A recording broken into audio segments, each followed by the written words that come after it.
ugly day on Wall Street. Joining us right now is BD8 Capital Partners CEO Barbara Durand and CFRA Research Chief Investment Strategist Sam Stovall. It's good to have you both here. And Sam, I'm going to start with you. We've got an S&P. It's still settling out here, but it looks like down about 1.7%. 5738 perhaps is where we land here. Every sector in the red except energy. And as we just mentioned, big cap tech and the NASDAQ really taking the worst of it today. Where does this leave us with the market, and where should investors be focusing when there are so many bricks in the wall of worry? Well, I think it confirms that there is still a defensive shift that is going on.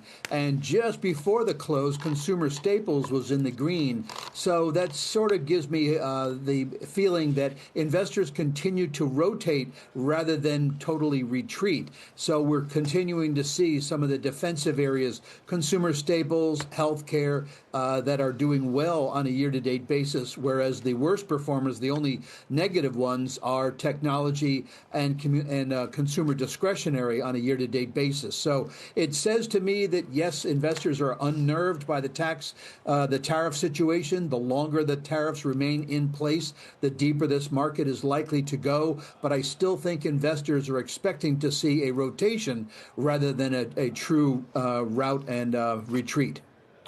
Barbara, do you see it the same way? And if so, what would you be buying right now amid the sell-off?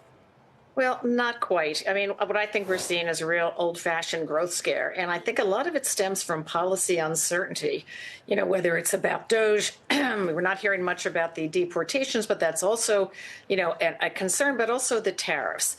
And I think you've seen that show up in a number of ways. For instance, in February, we actually had an increase in consumer income about double what was expected, and yet consumer spending was half what was expected. And I think that reflects on 2 weeks ago, we had two different consumer confidence surveys, big jump in inflation expectations. So I think it's causing a hesitation in consumers. And then we had the manufacturing data, which showed prices going up, but employment going down. And I think that, and also new orders. So I think that's companies showing they are hesitating. I think that when there's so much uncertainty, both corporations, companies, and consumers pull back. And it doesn't mean because they don't have the money. And the problem is this could get deeper, if this uncertainty goes on. And as we know, it looks like at least another month and probably more before we get clarity in the tariffs. So I think you're seeing classic throw out the momentum trade. The momentum trade is over. The Mag 7 as a group is down 15%. What their earnings haven't changed, maybe Tesla. There's some fundamental issues there, I think. But I think that this is an opportunity to get the shopping list ready. I don't know where the market bottoms, probably somewhere in here.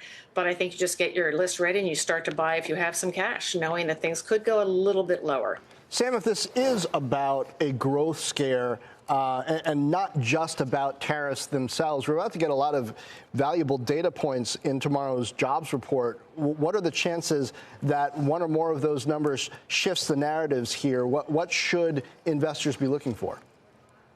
Well, I think certainly you look for the overall number. Our expectation is for 155,000 jobs versus the street's 160. We do think that unemployment will tick up to 4.1% from 4.0. But I think you also have just to look at each of the other leaves within this artichoke to get to the heart of the matter.